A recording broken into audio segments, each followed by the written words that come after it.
Okay, so starting off with the initial position with this, and you can see where, look in the southwestern Caribbean, that dark brown spot is what is the reflection of the surface low, which by tomorrow morning, now remember the European we only see in 24-hour increments. We don't see it in 6 or 12 hours, so we have to jump 24 hours each time. It has a tight, fairly well-developed circulation just touching the coastline there, and then it moves it almost north or north-north, barely west of north, into the open waters of the northwestern Caribbean by the time we get to Friday.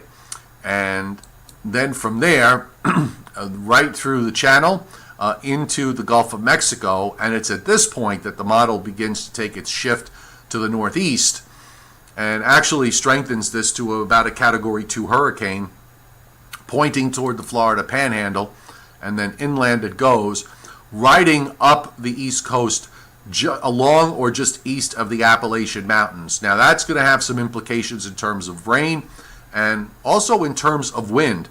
There may be some issues to play with regards to that. Here's the view from the tighter view. You still have some sort of remnant low here. And one of the things we're going to have to look at is whether the upper air is going to impact this and maybe give it a little bit of juice as a post-tropical system. Sometimes that does tend to happen. Now whether it happens this time or not remains to be seen. I want to take a look at the wind here at 850. This is at 5,000 feet, and you can see it's actually got some pretty strong winds at that level of the atmosphere. And sometimes, these things, when they become post-tropical, what happens is if they're going up east of the Appalachians, you don't get too much rain in the coastal plain, but just inland of the coastal plain from, say, I-81 westward, you're going to probably wind up seeing some heavy rains throughout western Virginia, West Virginia, perhaps into eastern Ohio. Actually, you want to extend that further south, going up into Tennessee and Kentucky, eastern Tennessee, eastern Kentucky, and then making its way on up with heavy rains up into Pennsylvania and western New York. And there might actually even be some gusty winds to deal with along the coast. There's a hurricane back in 1979, Hurricane David, that the track is a little further west than David initially, and then they kind of match up better as they go further along. But that actually wound up producing 60 to 70 mile an hour winds along the coastal plain for about 6 hours, and all the heavy rains with it wound up falling inland from I-81 west. So that was back in 1979. So that might be a good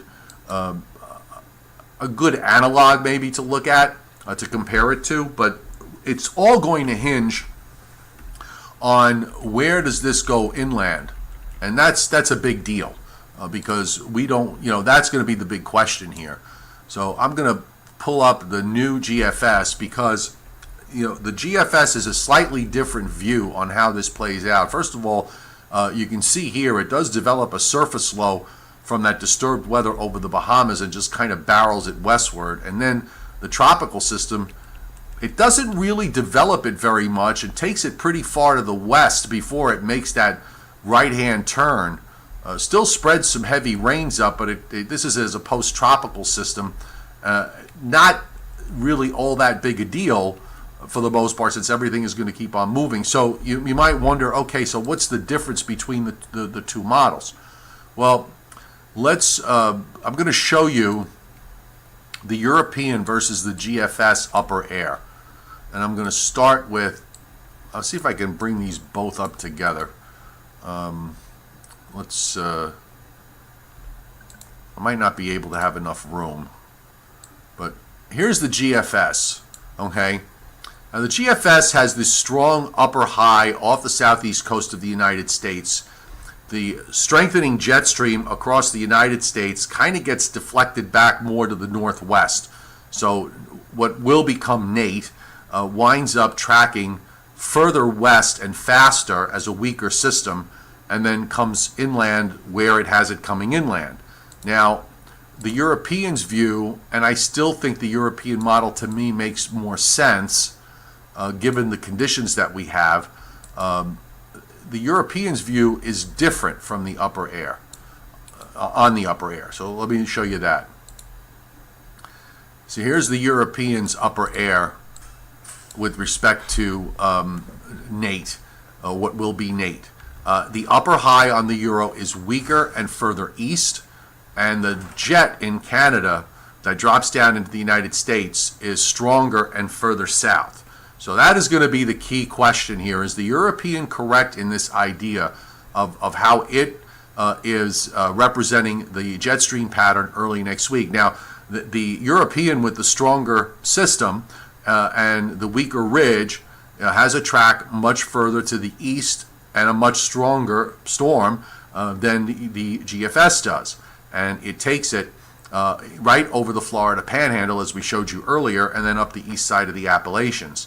Now, this is where we're going to have to resolve this. Is the European correct, or is it not? If the European is correct, then the threat for the Florida Panhandle certainly increases. If the GFS is more correct, then we're going to have to kind of reevaluate where we're going with this with respect to the ultimate track and the ultimate strength. The Hurricane Center seems to be leaning to the idea of the eastern the further east side of the envelope. So I'm going to kind of go with them on this, and then we'll just have to watch these model runs over the next couple of days to see where it takes us.